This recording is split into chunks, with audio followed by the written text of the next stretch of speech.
Professor Tisdale. I'll be right with you. Good. You are not going to believe what I just discovered. Professor Johnson. What brings you to the entomology office? Do the words Nobel Prize mean anything to you? That looks like a DNA molecule. Why are you looking at DNA? You're an expert on bats? Not genetics. It's a long story. It started when I was examining the ears of a fruit bat with an electron microscope. I found that I got a better picture if I cooled down the specimen with liquid nitrogen. And that's when it hit me. That's when what hit you? Cooling down DNA. Aha. Human DNA.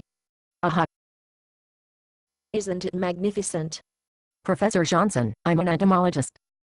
I study bugs. I'm not a geneticist. Perhaps you should show your discovery to someone else. No. Don't you see? This has theological implications. And since you're a Christian, I wanted to show you first. Well, thank you, but you have no idea how momentous this discovery is, do you? No, as I said, This is me. Aha. Professor Johnson. Have you been getting enough sleep lately? All right, let me slow down a little. Good idea.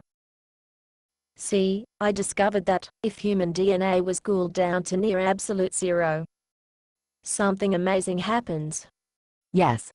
The molecules stop vibrating. Well, yes, the molecules stop vibrating.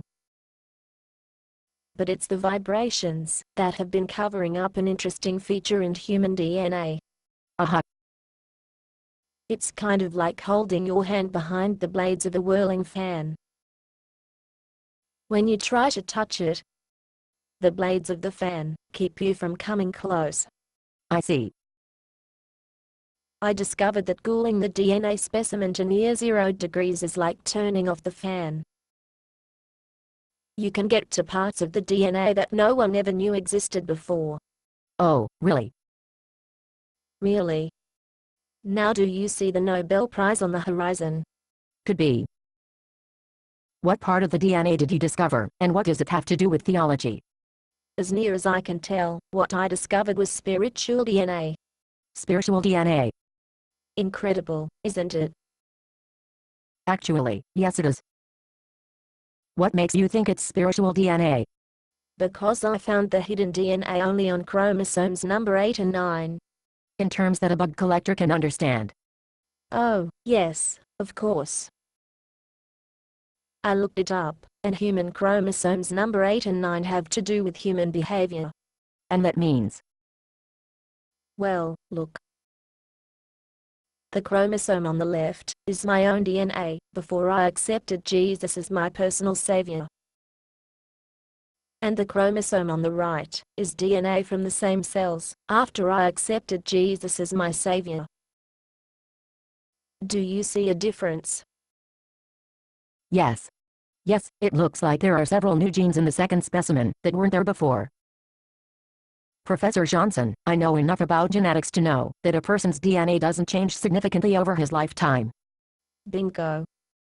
That's how we know that this has to be spiritual DNA. Well. Can you imagine how I'm going to rock the theological world with my discovery? And what theological conclusion did you draw from this discovery? Well, I would think it would be patently obvious by now. Not to me. Well, since the 1st century, theologians have been debating whether a person does good works in order to be saved, or if works are the result of salvation. You can see here that according to my spiritual DNA, I did not have a change in my behavior genes until after I was saved. Oh, that? What do you mean, oh that? This is a momentous theological discovery. Well, it might be a momentous genetic discovery. But I wouldn't plan on a ticker tape parade from theologians. What do you mean? I mean that only the non-Christian cults believe that works come before salvation. And that's because they ignore the clear scriptures that exclude good works as a requirement for salvation. Scriptures. What scriptures?